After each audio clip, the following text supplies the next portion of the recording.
digamos assim, por artes do ofício, eu leio muitos jornais, revistas, todos os dias. E fiz questão de ir às manifestações, como vários aqui assim foram à manifestação que houve aqui na Paulista, mas eu também tentei me informar de muitos outros lugares do Brasil onde conheço pessoas, telefonei para as pessoas, mas não fiz relatos meus, eu ouvi os relatos sem fazer digamos assim, sem sugerir ideias, que era para ver o que é que as pessoas contavam de lugares completamente diferentes. Fortaleza, Rio Grande do Sul, Porto Alegre, Caxias do Sul, Belém e outros lugares assim. Uma coisa que me chama a atenção, ao fim de uma semana, chama a atenção algo que me chama muita atenção. Baixou um silêncio sobre essas manifestações. Eu esperava, por exemplo, que no fim de semana, na revista Veja, na revista Isto É, e outras, houvesse análises extensas sobre as manifestações. Não há nada. Não há nada. O Estado de São Paulo publica apenas um artigo de um sociólogo que tenta mostrar o seguinte, como a esquerda no poder está tentando fazer uma interpretação marxista das manifestações e está completamente perdida nessas interpretações da luta de classes quer dizer, porque isso não cola com a realidade. Bom, eu fiz questão, passei várias horas na Paulista e fiz questão de ver, de analisar as pessoas, tirar fotografias, porque depois a imprensa tenta fazer filtragens das realidades, né? E, por exemplo, uma das coisas que muita gente na imprensa chegava a dizer é o seguinte, que havia um clima de ódio. Ora, o que não havia na Paulista era um clima de ódio. Havia um clima familiar, as pessoas conversavam, inclusive porque eu já fui a muitas manifestações na minha vida, e fui a manifestações até em Portugal, quando havia uma ditadura comunista em Portugal, não tinha nada a ver com isso, as manifestações eram tensas, Aqui não, aqui as pessoas paravam, conversavam, por exemplo, é uma coisa muito pequena, mas, por exemplo, a pessoa queria comprar água, ou queria comprar uma capa de chuva, não havia tumulto, não havia nada, a pessoa dava ali o seu dinheiro, recebia o seu troco, como se estivesse numa loja super segura. Então havia uma tranquilidade total. Há até aquele contador Caligares, que escreve na Folha, que é um psicanalista, até faz uma observação engraçada, ele diz o seguinte, havia muita gente com chinelo de dedo, o que quer dizer que a pessoa tinha a certeza absoluta que ela não ia fugir nem de bomba de gás lacrimogênio, nem da polícia, nem ninguém, né? Bem, eu sei que o Dr. Zé Roberto comentou isso, que havia assim uma espécie de gentileza muito... Comigo também aconteceu isso, eu por acaso pisei o pé de uma moça que estava atrás de mim, sem querer, e pedi desculpas, e ela foi super gentil comigo, eu disse assim, bom, mas isto aqui não é um ambiente de normalmente uma concentração tensa, nem nada disso. Um amigo meu que estava no Rio, na marcha de Copacabana, mandou uma mensagem dizendo o seguinte, se eu pudesse resumir assim a manifestação em Copacabana, eu diria que é gente do bem que saiu à rua. Eu achei essa definição muito interessante. Era essa a sensação que se tinha, gente do bem. Bom,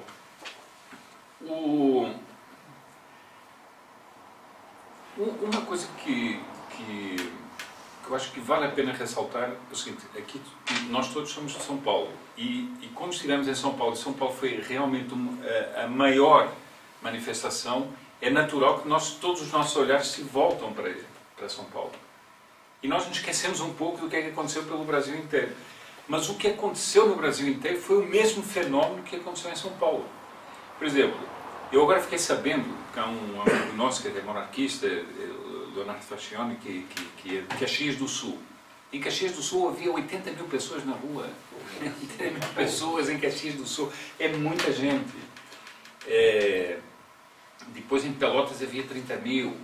Depois em Fortaleza havia uma quantidade imensa de pessoas numa avenida longuíssima, que é Desembargador de Moreira, completamente repleta nas duas faixas, ela tem mais de 1 quilómetro de comprimento.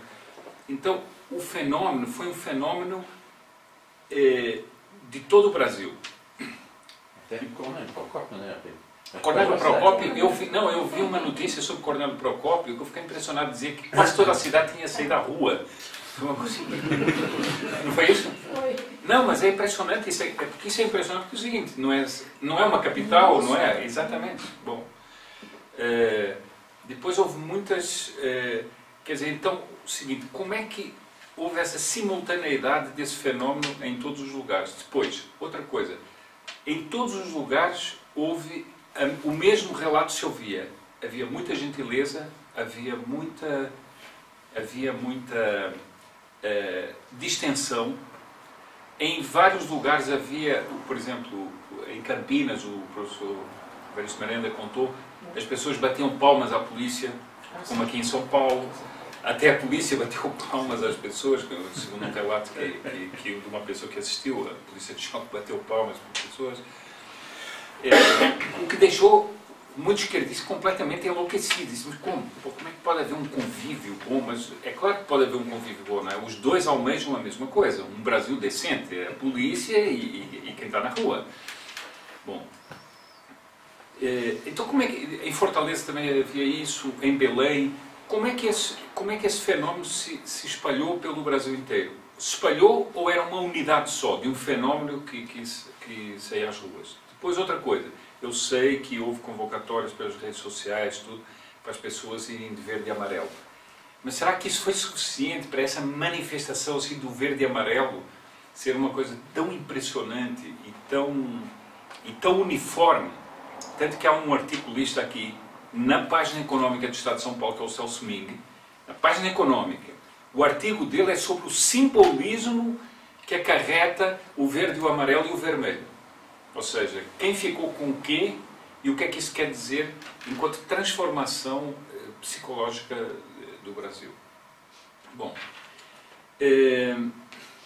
então eu só estou chamando a atenção disso pelo seguinte, porque são vários fenómenos de uma mesma manifestação que se repetem em todos os lugares, multidões inesperadas. Eu acho que o governo não estava à espera disso, mas não era só o governo, não.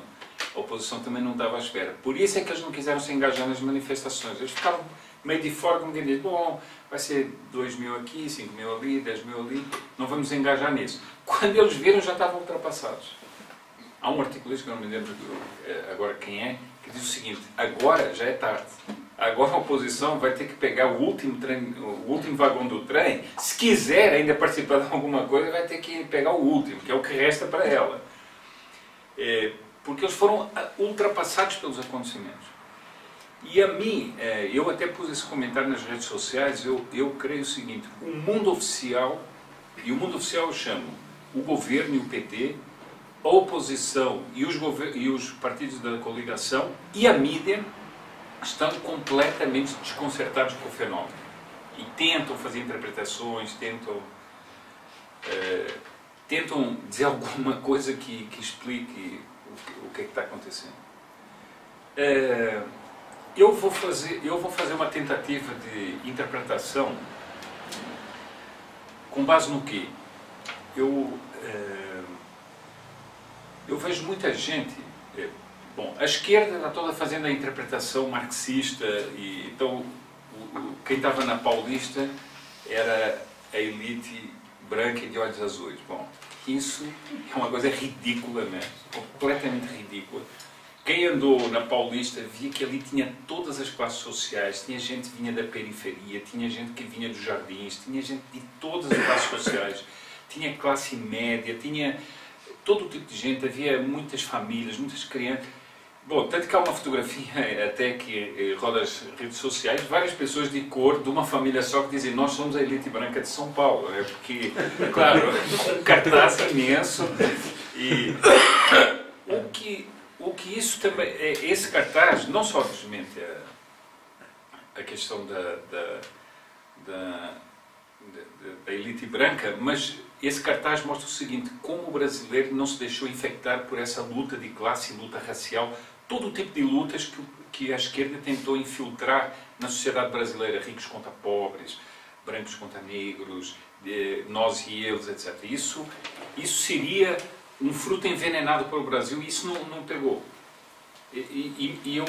Eu acho que ali, na Paulista, pelo número imenso de gente que havia ali, podia-se dizer que aquilo era um espelho do Brasil, essa harmonia total, esse espírito familiar que havia ali. E esse espírito familiar, para mim, é mais uma das notas que faz pensar numa mentalidade conservadora. Eu não estou falando aqui de ideologias nem nada disso, estou falando de uma mentalidade conservadora, ou seja, são pessoas que querem um Brasil que corresponda ao que o Brasil é. Aquela nação que todo mundo, digamos assim, pelo qual todo mundo tem carinho, um país grande, um país acolhedor, um país que não tem disputas fronteiriças, nem tem esses nacionalismos que a gente vê na Europa, por exemplo, agressivos em relação de uns países contra os outros. Bom, uma coisa que me estranha a mim é o seguinte: há muita gente que é conservadora, eu estou dizendo pensadores, assim, que são conservadores ou direitistas, que agora dizem: não, nós estamos surpresos com o que aconteceu no Brasil. Há meses atrás eles insultavam os brasileiros de todas as maneiras.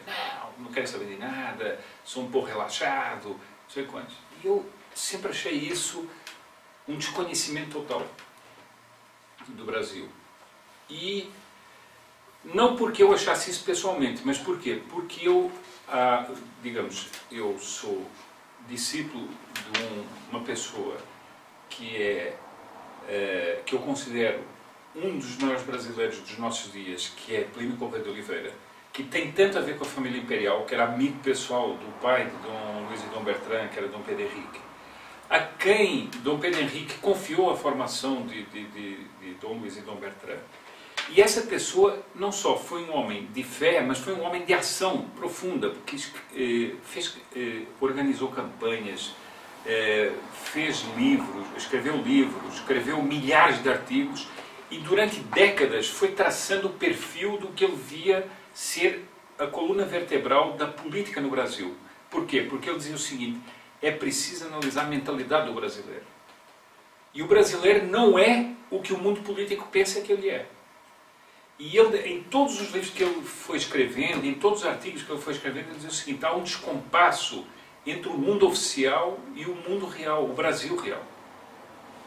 Mas ele não fez só isso, ele fez o seguinte: ele, em muitos livros, como por exemplo o livro que ele escreveu quando foi a Constituinte de 88, ele disse o seguinte: eu escreveu uma parte em que ele fazia uma advertência do que é que aconteceria no Brasil, daí para diante. Ele disse que o mundo político levaria o Brasil para uma esquerdização cada vez mais crescente, e que o Brasil profundo ia se separar desse mundo oficial, e a uma certa altura esse Brasil ia se levantar de uma espécie de letargo em que ele parece viver, e o mundo oficial ia ficar perdido. Bom, nós estamos assistindo a isso. O mundo oficial está completamente perdido. Porquê? Porque nós tivemos, só para falar nos últimos 12 anos, um projeto em cima do Brasil que foi ao arrepio do sentimento mais íntimo do brasileiro. Mas não é o sentimento assim de pessoas que têm uma ideologia, não é isso, não. É o sentimento do lado nacional brasileiro, do lado que faz essa unidade do Brasil. E eles foram tentando impingir isso de todas as maneiras, atropelando de todas as maneiras. Eu me lembro que, já com base nesses textos, eu tinha feito uma palestra quando foram as manifestações de 2013, em que eu disse o seguinte: não concordo com tudo que está sendo dito aí, de que o gigante acordou e que agora voltou a adormecer. Não concordo com nada disso, porque, primeiro, era um desconhecimento achar que o silêncio quer dizer que as pessoas estão dormindo. Muitas vezes é no silêncio que se está gestando uma coisa profunda. E não se pode tomar o silêncio como símbolo do desinteresse. Muitas vezes é no silêncio que está o lado mais saudável da população. Porque a pessoa está longe, a pessoa está distante daquilo, mas ela se mantém em silêncio. Bom, e aquilo era evidente que isso ia continuar a crescer. E só foi crescendo. Bom, hoje muita gente já está falando, o fenômeno 2013 veio até até agora, com essas manifestações, só que essas manifestações ficaram muito mais claras. Porque em 2013 houve aquela manipulação daqueles movimentos de esquerda, aqueles bagunceiros e tal, que prejudicaram um pouco o que era o fundo da realidade daquelas manifestações, daqueles protestos. Mas agora não há como dizer, não há como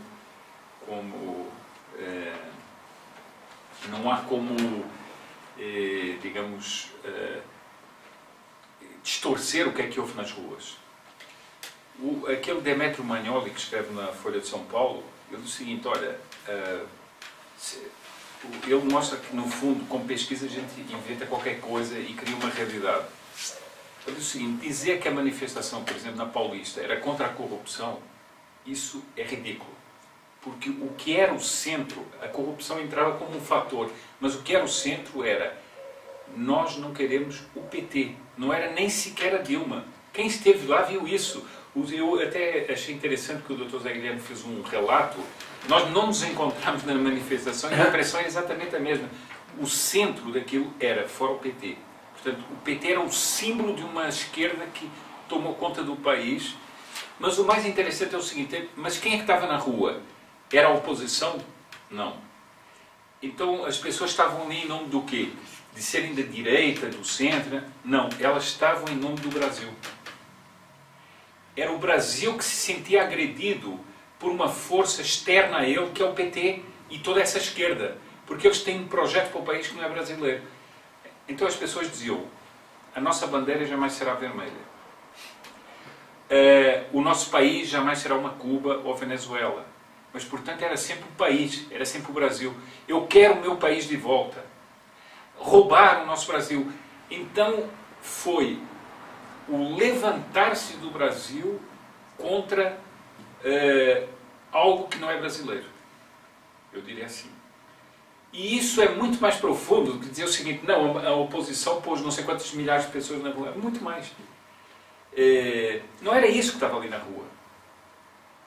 Bom, por isso,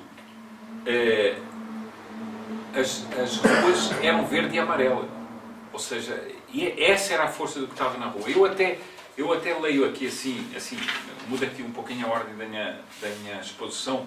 Gostaria de ler só uns trechinhos desse artigo do Celso Minho, porque eu acho que ele pegou uma coisa que é profunda. Ou seja, os países não se resolvem só na política, os países não se resolvem só na economia, muito menos na economia.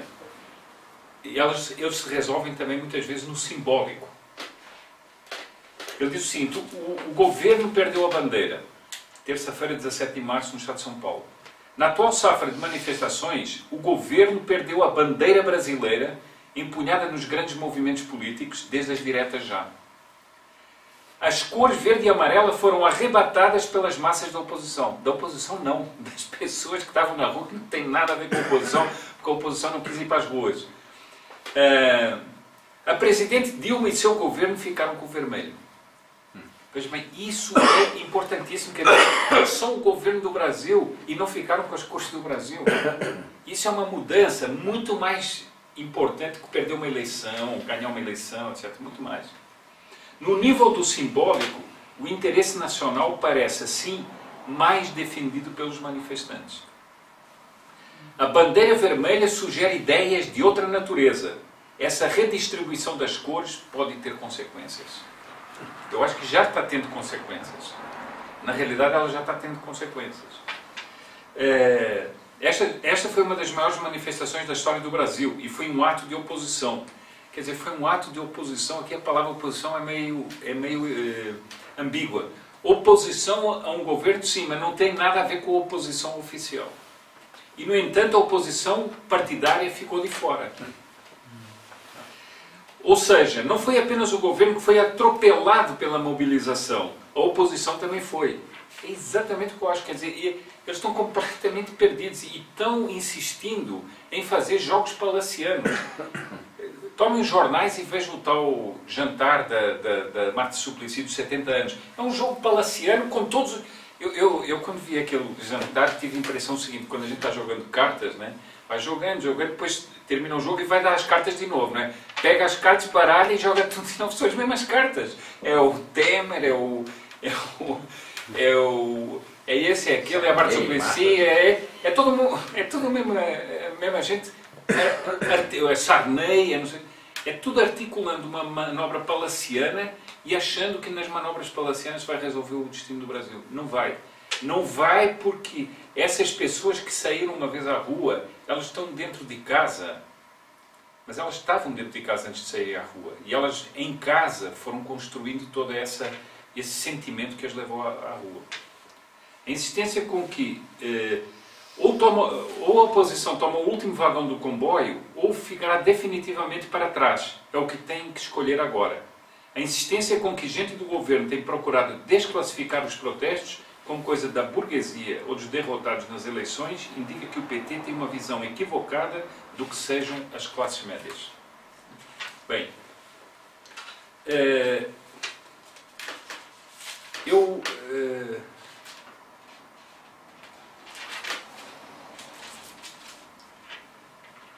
outro aspecto também que é interessante nisso aí é como tinha apelo o hino nacional, como tinha apelo aquela estrofe do hino da independência que fala de morrer pelo Brasil. Ou ficar pátria livre ou morrer pelo Brasil. Ou ficar pátria livre ou morrer pelo Brasil. E isso chama a atenção, porque só reforça essa impressão a união das pessoas que estavam na rua com a ideia de Brasil. Tinha qualquer coisa místico no nacional.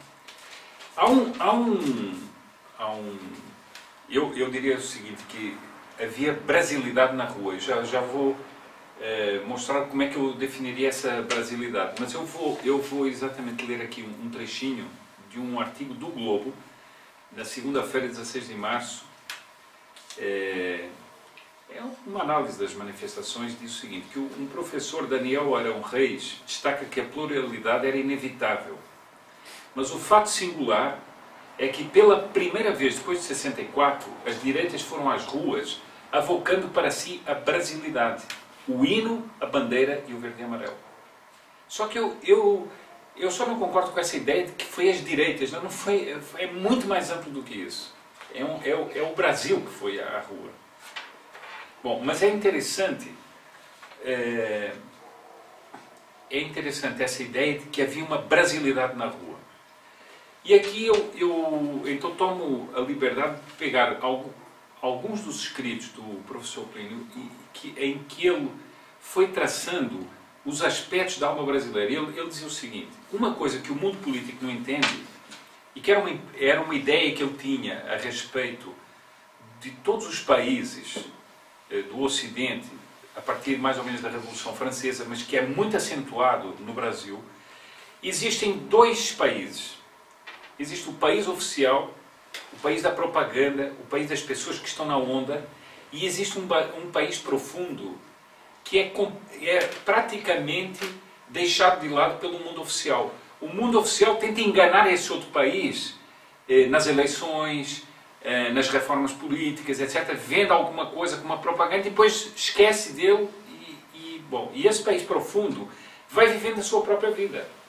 Vai produzindo, vai crescendo, vai tendo as suas famílias com essa dificuldade, com aquela outra, etc., mas esse país vai vivendo um pouco à margem desse mundo oficial. Só que esse país profundo é um país profundamente conservador. Nas ideias, não nas ideias sobretudo, mas nos modos de ser. Ele não gosta que agridam a sua propriedade, seja ele um proprietário grande, seja ele uma pessoa simples, mas não gosta que alguém venha tirar as suas coisas. Eles não gostam que mexam na sua família, eles não gostam de muitas coisas assim. Bom, e o mundo político tende sempre a ignorar essas pessoas e a dar a volta nessas pessoas e a levar o Brasil para um caminho que ele não quer. E esse caminho é um caminho de esquerdização, é um caminho de matar valores, de atropelar aquilo que faz a própria característica do brasileiro. Bom, ele dizia o seguinte... O Brasil se caminha, viajando pelo Mato Grosso, para essas regiões de fronteira agrícola, é outro país. É outro país, exatamente. Completamente outro país. E sabe o que é que eu tive a impressão isso? Bom, já tive a impressão que eu já viajei muito com o Nobertin e também às vezes, outras vezes também, realmente quando se sai de Campo Grande, por exemplo, é um país. Campo Grande tinha, aliás, tinha 120... Mato Grosso, na divisa do Amazonas, a cidade são mais altos de água do país. Claro, tinha 120 mil pessoas na rua, né? E não tinha. Sim. E essa região, do Nortão do Mato Grosso, na divisa do Amazonas, não é que o governo fez aquilo, é apesar do governo. É apesar do governo, exatamente. E quando a gente está numa região assim, e isso sentia muito na Paulista, a gente pensa no mundo oficial de Brasília e tem a impressão seguinte, eles vivem numa bolha. Uma bolha imaginativa que eles acham que... E isso não tem nada a ver com essa profundidade do Brasil. Bom, aliás, é uma das razões pelas quais em muito falhou o projeto do PT no Brasil. Foi por causa disso, porque eles achavam que eles iam montar uma máquina e iam impor isso ao Brasil, e não foi assim. Bom... Um dos fatores da brasilidade, e eu vou transpondo estas ideias para as realidades das manifestações. Uma das ideias fundamentais que o Dr. Plínio tinha sobre a brasilidade é o seguinte: o Brasil tinha todas as condições para se explodir, porque ele tem um monte de fatores que o levam a desagregar-se, levariam a desagregar-se. Então, influências raciais as mais variadas, japoneses, alemães, italianos, espanhóis, etc. Isso não é propriamente um fator de unidade. Não seria um fator de unidade. Há muita heterogeneidade, haveria muitos fatores que o levariam a uma digamos assim, a uma força centrífuga. Entretanto, o Brasil tem uma força centrípeta pela qual tudo é um. E esse conjunto todo é único. É a Paulista. A Paulista era isso, tinha pessoas louras, tinha pessoas de cor, tinha japoneses, tinha tudo. E não havia essa coisa, este aqui é japonês, aquele ali. Não, todo mundo se sente ali brasileiro. Bom, então essa força centrípeta é muito forte. É uma espécie de propriedade indefinível que é uma força de aglutinação que caracteriza o Brasil. Por isso é que as pessoas vêm de outros países, se instalam aqui e elas são absorvidas. E não querem voltar. E não querem voltar. Bom, então esse seria um dos aspectos que se notava muito nestas manifestações. E isso é um dos fatores que leva a recusar toda a esquerdização do PT como extrínseca a si mesmo. Quer dizer, isso não é brasileiro. Não é uma coisa que se quer impor aqui Bom. Depois, outro lado é o seguinte. A rapidez da intuição e a facilidade com que o brasileiro faz correlações. Ou seja, as pessoas veem que há muitas coisas que estão acontecendo no país que não deviam estar acontecendo. E elas acabam relacionando todas umas com as outras. Por exemplo, eu como acompanho bastante as redes sociais, vejo que agora está havendo um protesto imenso por causa dessa novela Babilônia. Mas o que a novela tem a ver com o PT? Nada. Digamos, teoricamente não tem nada a ver. Mas as pessoas associam e põem assim, Dilma pede para sair, e põem a propaganda contra a novela Babilônia. Então é o seguinte, essa correlação é uma correlação rápida, mas que tem a ver. Ou seja, há uma intuição seguinte, bom, isto que nós não queremos tem a ver com aquilo que também nós não queremos. Bom, depois outra coisa que ele dizia o seguinte, o brasileiro tem uma espécie de sentimento de amizade. O brasileiro tem muito essa relação de amizade, é uma coisa quase assim metafísica para o brasileiro. E ele não gosta de ser traído na amizade, e não gosta de ser traído na lealdade e na justiça. E isso, portanto, a injustiça o fere muito. Ora, o que nós temos é um governo que prometeu milhares de coisas, que disse que era amigo do povo, no qual muitos deles votaram, e eles sentem esse sentimento de lealdade ferido. Disseram o seguinte, eles nos enganaram e fizeram uma injustiça tremenda connosco. E eles agora pilham o país, destroem o país que nós amamos, e então esse sentimento acaba ficando agredido. Não sei se isso aqui está claro ou não. Agora, Por isso é que eu não compreendo o seguinte, como é que pessoas dizem assim, nossa, mas que surpresa, o Brasil sem ajuda. Mas surpresa não, porque não havia uma análise profunda do Brasil, porque se houvesse, dava para ver que em algum tempo isto ia acontecer. Os fenômenos de opinião pública não acontecem com rapidez como acontece com uma pessoa, acontecem com delongas de 1, 2, 3, 5, 10 anos, mas isso ia acontecer. Bom, depois uma outra coisa, que eu acho que esse é um dos, que era algo que o Dr. Plínio insistia muito, é o seguinte, o brasileiro tem uma espécie de intuição que o Brasil vai ser uma grande nação.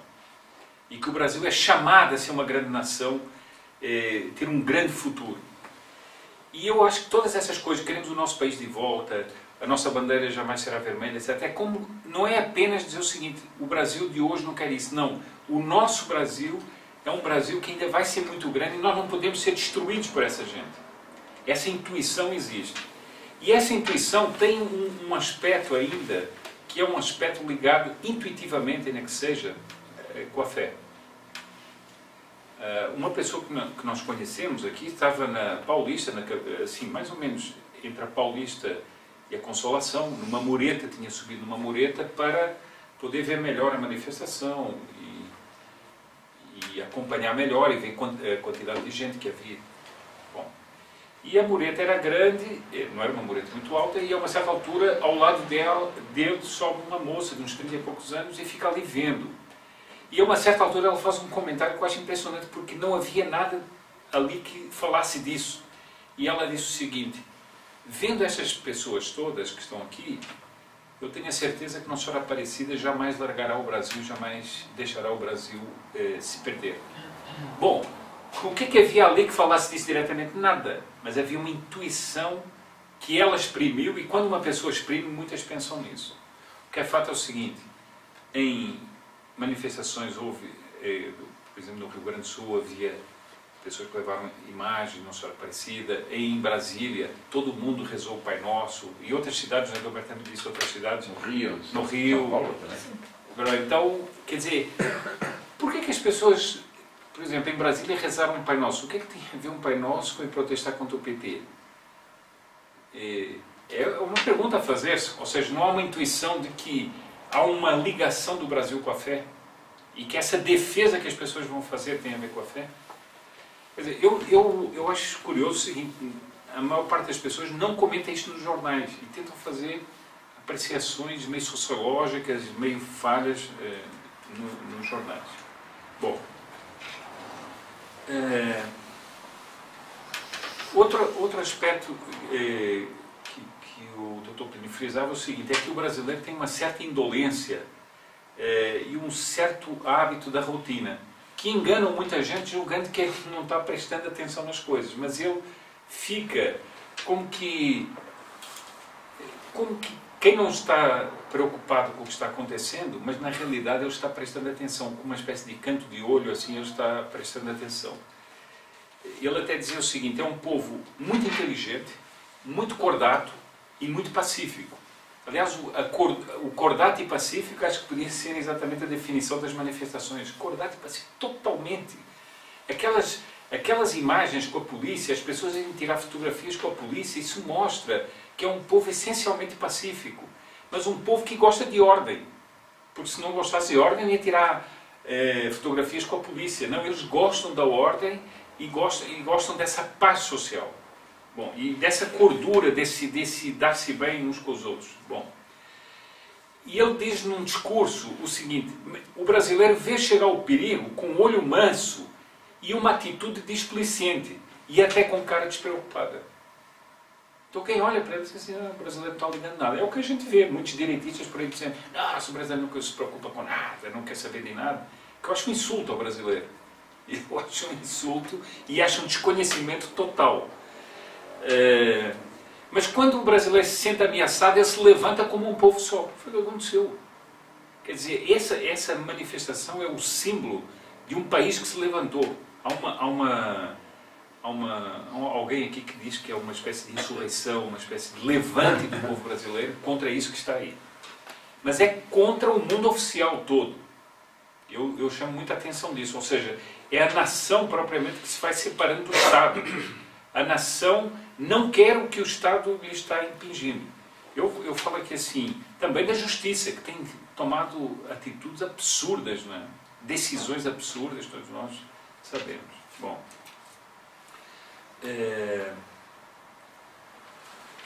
e ele no livro que ele escreveu sobre a Constituinte diz o seguinte: o que o Brasil vai trilhar vai ser um caminho em que o mundo oficial vai levá-lo muito para a esquerda e a um determinado e aos poucos o Brasil vai se distanciando dele, até que vai se levantar de uma espécie de letargo em que o Brasil vive, e todas as regiões do Brasil se vão levantar contra isso, contra esse processo que eles não reconhecem como legitimamente nacional. Bom, num outro artigo ele diz o seguinte: o que é a esquerda tem que entender? Mas ele diz o seguinte: não é só a esquerda, o centro e a direita têm que entender a respeito do brasileiro. Eles têm que entender o seguinte, que a vitória eleitoral, como a esquerda tinha tido num certo momento, e nós tivemos essas vitórias eleitorais do PT, aliás, o seguinte, aqui é uma coisa muito curiosa, nós temos essas vitórias eleitorais porque por máquinas de propaganda gigantescas que levam as pessoas, forçam as pessoas a atitudes. Bom, eu não vou falar aqui do lado da suspeita de fraudes, eu não vou falar disso. Eu estou só falando do lado da propaganda. E eles conseguem enganar as pessoas, conseguem fazer isso tudo. Mas eles acham que isso aí é eterno? Depois de passar a eleição, como é que se faz? Por exemplo, eu dei uma palestra em Fortaleza, depois das eleições. Eu disse o seguinte: todo mundo diz, o PT ganhou as eleições. Aonde? O PT não ganhou eleições nenhumas. O PT é um partido minoritário no Brasil. O PT tem uma bancada que é grande no Congresso, mas é totalmente minoritária. Outro dia uma pessoa simpática ao PT me disse isso. Não, é verdade. Se fosse um parlamentarismo, o PT jamais seria governo. Porque uma bancada de 19% ou 13%, ou sei lá o que se vai governar, não é. O PT só conseguiu ganhar eleições com uma coligação gigantesca. Bom, depois outra coisa. Todo mundo dizia, não, porque é terrível, eles fizeram uma chantagem sobre as pessoas que ganham Bolsa Família. Eu também observei o seguinte, mas desculpe, as pessoas que ganham Bolsa Família são beneficiadas pelo governo e, portanto, o voto deles seria um voto comprado, porque as pessoas têm um benefício imediato e, sem pensar em ideologia, votam no governo. Agora, que força tem esse governo para ele ter que aterrorizar os próprios beneficiados? Quer dizer que a força dele é nenhuma. Porque se eu dou um benefício a uma pessoa e ainda tenho que aterrorizá-la para ela não deixar de votar em mim, quer dizer que o meu benefício é muito fraco e a minha emprise sobre ela é muito fraca. Bom, o PT forçou essas vitórias eleitorais. Agora está tendo a resposta. A resposta está vindo ao fim de 12 anos. O Lula, primeiro na eleição de 2002, fingiu que era o Lula Paz e Amor.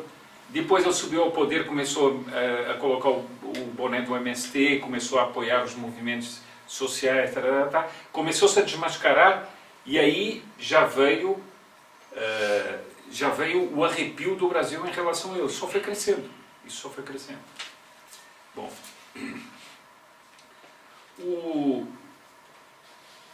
o que é inerente à esquerda eles quererem correr nas metas deles?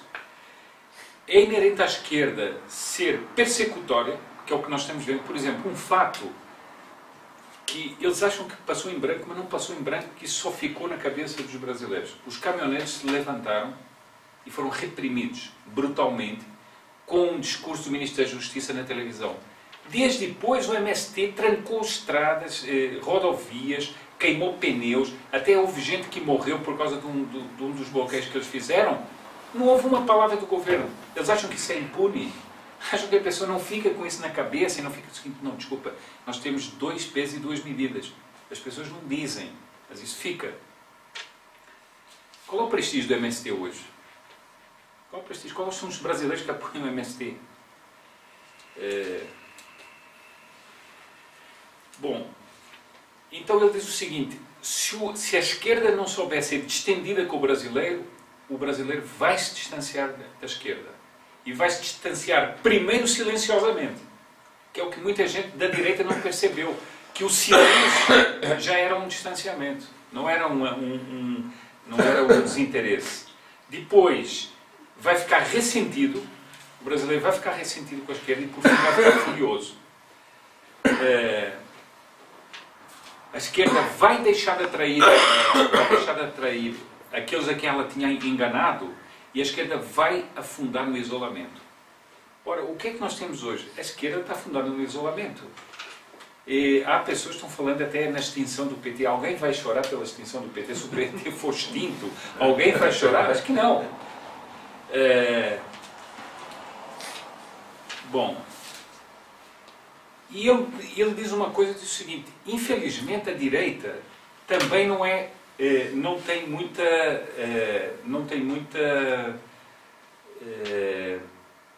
sutileza política.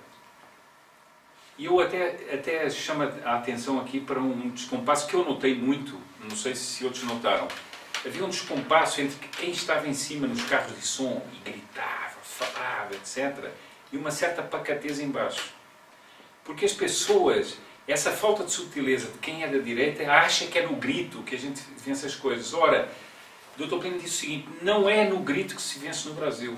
Vence no Brasil quem entrar em comunhão com essas fibras cordatas do brasileiro, com essas fibras autênticas do brasileiro. Ele não quer as coisas abespinhadas, não quer as coisas irritadas, etc. Quer as coisas tranquilas. Uma das coisas que me chamou a atenção foi o seguinte: há um autor, há um articulista que até fala disso aqui. Naquela manifestação houve várias pessoas que tentaram puxar slogans meio assim, ordinários e tal. Não colava. Morriam logo. E ele até disse o seguinte: não havia cartazes com menções sexuais, não havia nada disso. Essa violência não estava. Porquê? Porque aquilo tinha um ar de família, aquela manifestação. Então ele disse o seguinte: no Brasil é preciso ter discussões arejadas, polidas, lógicas e inteligentes. Não adianta ir também contra a esquerda na base do grito, porque não é assim que se vence. E eu acho que esse é um dos erros em que as pessoas que estão fazendo oposição podem cair. Ou se entende o que é a fibra profunda do brasileiro, ou não se vai a nenhum lugar. Por isso é que eu duvido que estas manifestações sejam fruto de alguém que trabalhou.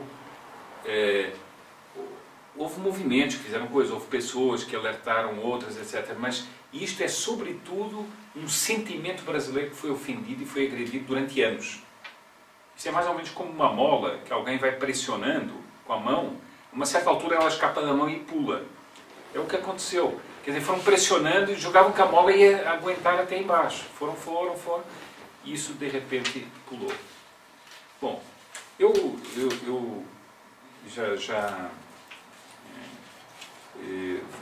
já encerro aqui, mas eu queria só dar algumas, mostrar como isso foi visto com muita importância no exterior. Por exemplo, o Le Figaro de Paris deu notícias sobre essas manifestações, o Washington Post também.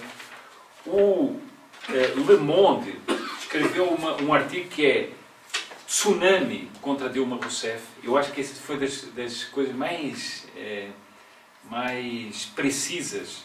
Aquela precisão francesa foi um tsunami contra... Porque o tsunami é o quê? É uma coisa que se forma nas profundidades e quando se dá conta, já tomou conta de tudo e não para. Quem estava ali na Paulista, eu tive que sair a uma certa altura, quando eu fui sair, continuavam a chegar levas de gente, como se estivesse começando a manifestar. Eu disse, que é isso? E levas de gente, é uma coisa impressionante. Aliás, só para não queria deixar de falar aqui dos números, não é? É ridículo aquela coisa da Folha de São Paulo, 210 mil. Eu tive curiosidade de ver notícias de outros eventos. E o evento que eu fui procurar foi um evento anódino, que foi o Réveillon deste ano.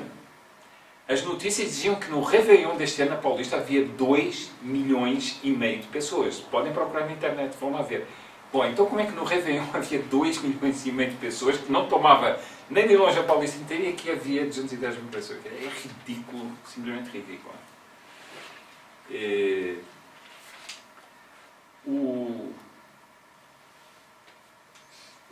Um editorial da Folha de São Paulo diz o seguinte, que o título até é muito interessante, cada vez pior, né? Diz tudo que o governo faz só piora a sua situação. Eles dizem o seguinte, que depois das pesquisas de opinião que fizeram de ser uma grande massa contra o governo, é o seguinte, essa amplitude atingida na desaprovação da Presidente reduz a pó a interpretação petista de que se trata da orquestração da elite inconformada com a derrota eleitoral do PSDB em outubro. É bem mais do que isso.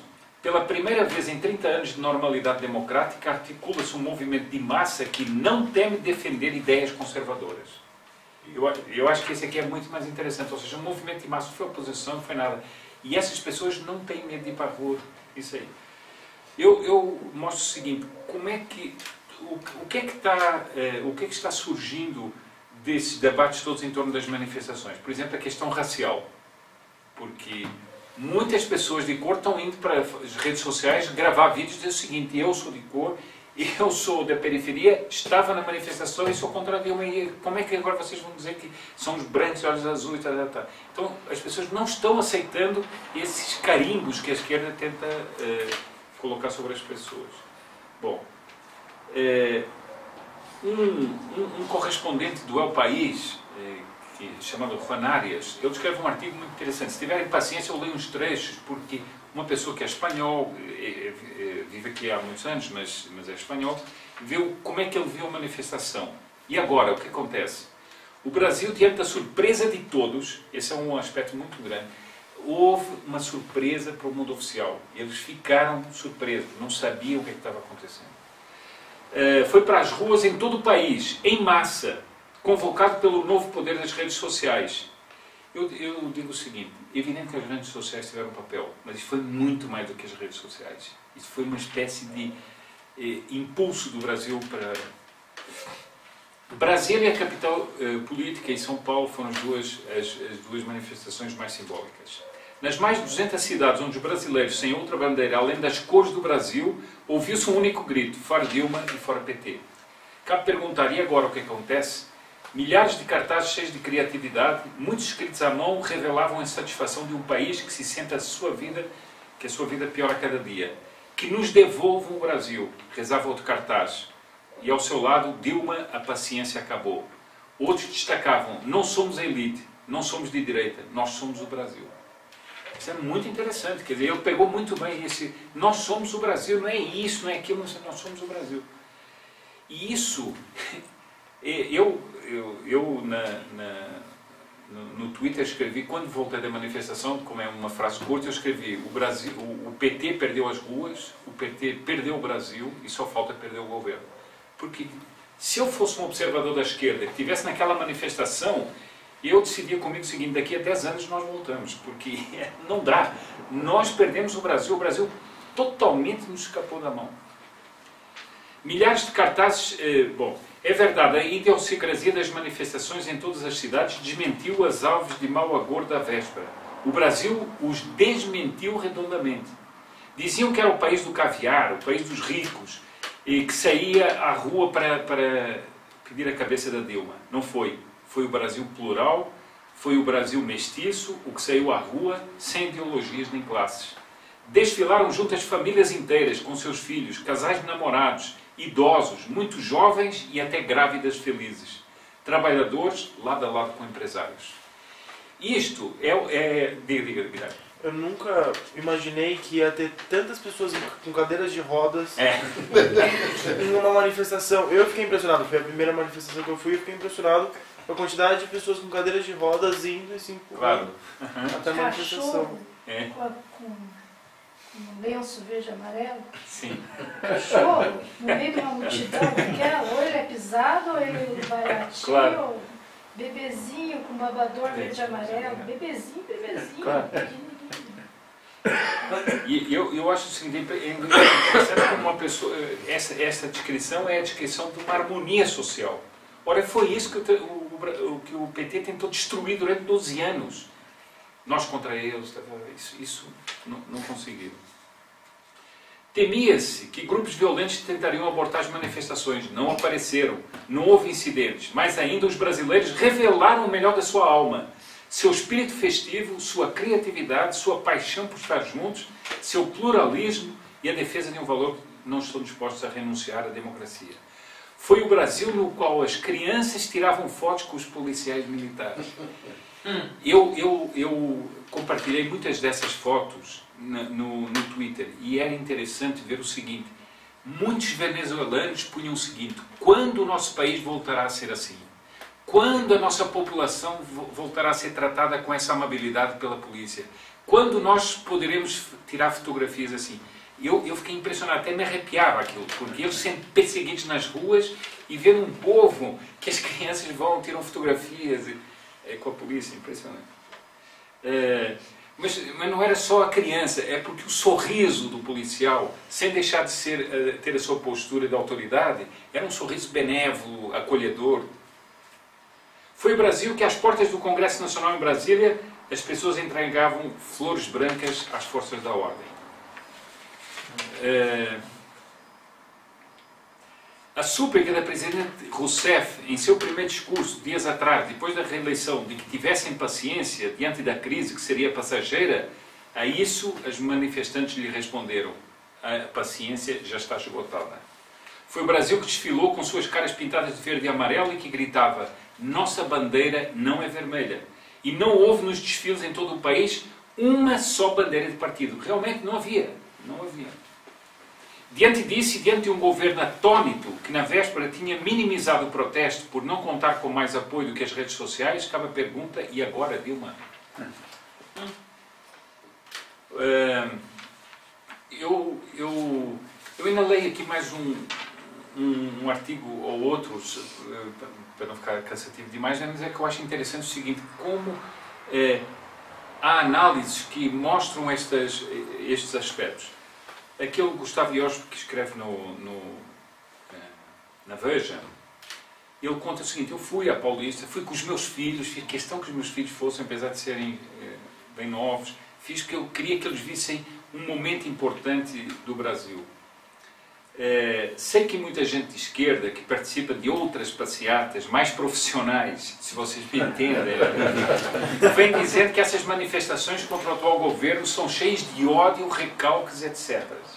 Mas a tônica de domingo foi justamente o oposto, um movimento que milhares de pessoas saíram da vida privada para a construção de algo maior conjuntamente. Eu acho que isso aqui está muito bem observado, ou seja, as pessoas sentiam que estavam construindo algo do futuro do Brasil, estavam resgatando o Brasil.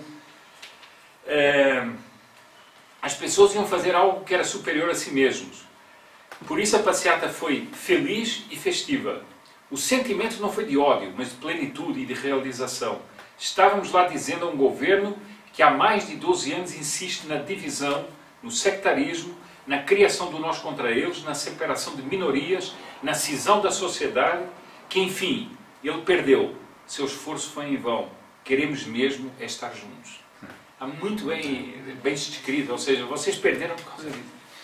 Uma frase que foi ouvida o tempo todo é: eu vim de graça. Eu vim de graça, exatamente. Exatamente. Nós queremos estar juntos, queremos unir esforços, queremos um país grande, queremos um país pujante e melhor, para todos. Que doce ironia do destino. O governo que insiste em nos separar foi justamente o catalisador do maior movimento de união nacional desde as diretas já. Isso aqui é muito interessante. Ele aí que confunde uma coisa assim: a direta já não foi isso. Não foi, não foi. Havia um crime de rebelião, etc. Estufado, completamente diferente aqui. E depois o seguinte, foi muito circunstancial, não é? Foi. Os manifestantes de sexta-feira, naquele esquizofrénico protesto a favor, vestiam vermelho e bradavam palavras de ordem. No domingo, a massa vestia verde e amarelo, empunhava o pavilhão da pátria e a música mais repetida era o hino nacional.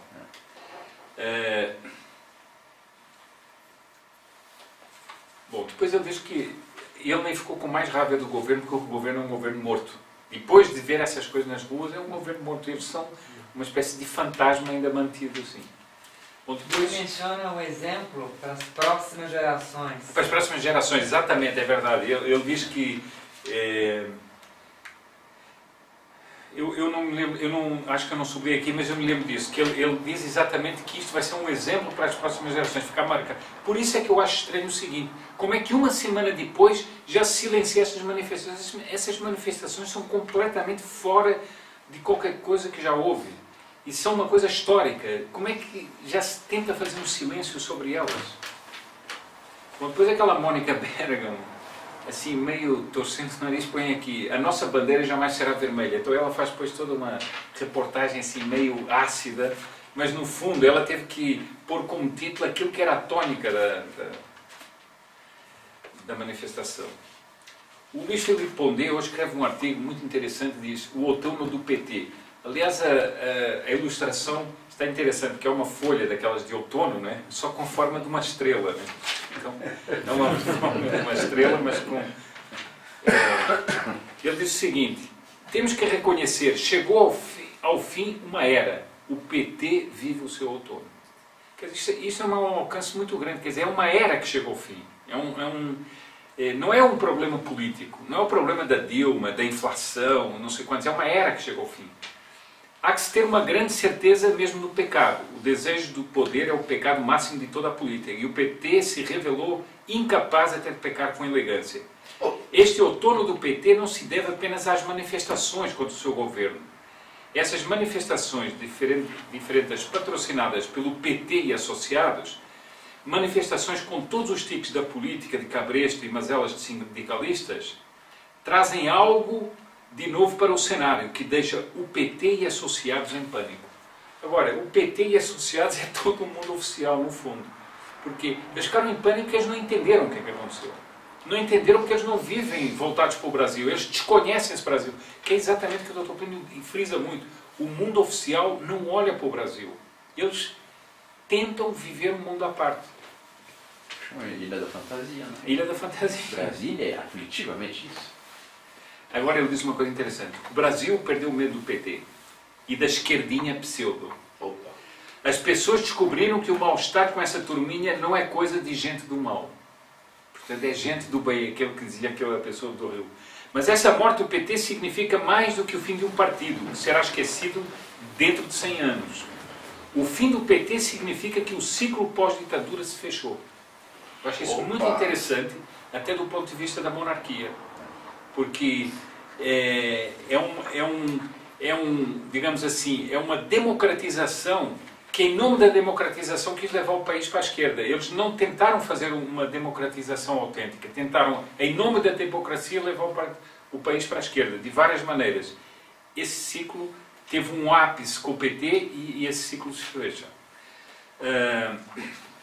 No momento pós-ditadura, a esquerda detinha a reserva da virtude política e moral, assim como toda a crítica política e social. E era verdade. Quer dizer, quando o PT subiu ao poder, eles não eram os homens probos, eles não eram os honestos, eles não eram os anticorruptos, etc. E depois dizer o seguinte: olha, o governo não tem muito espaço mais, agora dizer que foi a corrupção e a Petrobras que levaram as pessoas à rua, eles foram também pretextos, mas é um pretexto mais de fundo. Bom, depois aquele contato Caligares, que escreve na Folha, ele diz isso que eu acho interessante. Domingo à tarde, fiquei um bom tempo na esquina da Avenida Paulista com o ministro Rocha Azevedo, para sentir o clima. Havia muitas crianças pequenas. Duas jovens estavam ajudando um idoso que avançava na calçada servido de um andador. A gente parecia estar nos dias logo antes do Natal. Eu achei muito interessante essa observação, quer dizer, ele percebeu um clima que parecia pré-natal, que as pessoas vão ver as maravilhas daquelas decorações, tal, que eu falo aqui das decorações que as pessoas vão ver. Bom, eu não sei, Dom Martin, acho que já... eu acho que eu vou parar por aqui, senão fica muito longo. Eu vou só ler um trechinho inicial do artigo do Vladimir Safat, esse que é professor da USP, da extrema esquerda e tal. E ele começa assim: você na rua de novo? Que interessante, fazia tempo que você não aparecia com toda a sua família. Se me lembro bem, a última vez foi em 1964, naquela marcha da família com Deus e pela liberdade. É verdade. É engraçado, mas eu não sabia que você tinha guardado até mesmo os cartazes daquela época. Vai para Cuba, pela intervenção militar e pelo fim do comunismo. Então, ele no fundo está fazendo o seguinte, o que é que ele está dizendo? Você veio para a rua de novo, mas quem é esse você? Esse você é o Brasil que veio para a rua. Claro que ele está tentando dizer que é o reacionário, o golpista, o não sei o que. Dizer, por exemplo, que a maioria das pessoas ali estava pedindo intervenção militar é ridículo, ridículo. Em 64 havia um sentimento igual. Igual. Claro, havia um sentido do Brasil, exato. Isso aí é o São Paulo inteiro. São Paulo inteiro. Isso em São Paulo, em Minas e em vários outros lugares. E quando caiu o governo Jango, vamos dizer, uff, o Brasil todo se sentiu aliviado. É isso. Eu teria muita coisa aqui para dar, mas não vou fazer isso. Mas é interessante depois ver os dilemas da esquerda, porque eles tentam interpretar o que é que está acontecendo. E sempre naqueles esquemas dialéticos do marxismo, quer dizer, e a gente vê o seguinte, o esquerdista ele tenta trocar o esquema mental dele pela realidade. Então a realidade fica de lado e o esquema mental entra para interpretar a realidade. Então ele não consegue ver a realidade. De Brasília, qual era a solução para Dilma? Voltar a aproximar-se dos movimentos sociais. É, exatamente. Então a solução é reaproximar-se do MST, MDST, os movimentos sociais, etc. O erro. Deixa que eu faça isso. O exército deles da rua, né? Que o Lula ameaçou. Mas O exército Temer. todas as vezes que a Dilma ou o PT tentava falar alguma coisa, depois da panelaço. Panelaço, exatamente. Cada vez que eles tentavam interpretar o que estava acontecendo, panelaço. Eu tenho aqui eu tenho aqui um artigo insuspeito, escrito pela Marta Suplicy. E ela diz o seguinte, os dois ministros que foram depois falar das manifestações pareciam dois ETs. Ela, que é do PT, ela diz, pareciam dois ETs, quer dizer, não tinham entendido nada, né? Não tinham entendido nada. Não foi ela que escreveu esse artigo. Sim, tá bem, mas pelo menos ela quis que saísse com a opinião dela, né? Ou seja, realmente a gente vê o seguinte, como é que esses homens, até na figura deles, eles não estavam em sintonia com nada. Claro, levaram um panelaço que ninguém já viu. E continua, às vezes eles reaparecem, mas é jornal que está passando, né? Claro. No edifício ainda continuam batendo panela. Então eles estão perdidos. Eu até vi um comentário de uma pessoa na internet muito interessante que dizia assim, o dia em que as panelas venceram os facões, né? Porque Muito bom. eu acho que ela entendeu muito bem o seguinte, o lado da panela, qual é o lado agressivo que tem uma panela? Nenhum, né? E um facão tem. E depois a relação do facão e da panela. E o facão interpreta MST. Claro, exatamente. De classe. Então. Foi sim. Foi sim. Não, Bertrand, eu não, quer dizer, teria assim, outras coisas, mas acho que queria transmitir assim, essa análise dos... Todo brasileiro com uma intuição, eu diria que mais que uma intuição, é algo do Divino Espírito Santo, que lhe fala a alma e o convida a uma vocação altíssima. Uhum. Mesmo que a pessoa não tenha uma noção... Ele não tem explícito. Explícito, Mas é um pouco uma criança. Claro. Cada criança, Deus no tem um plano para cada pessoa. E ela se sente a vocare, o quê? A vocação vem de vocare no latim. Ela se sente chamado àquilo. E o Brasil coletivo se sente chamado a essa vocação.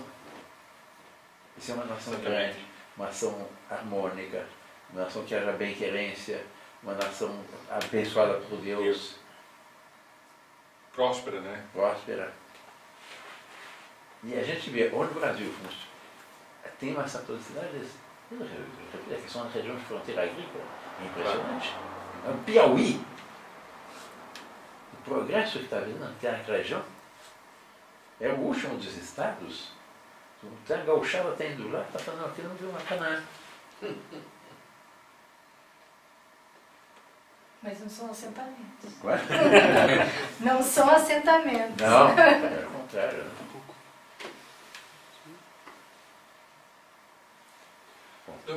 Esse estado de espírito era tão dominante, ele foi notado na Paulista, naturalmente. Né? Eu não fui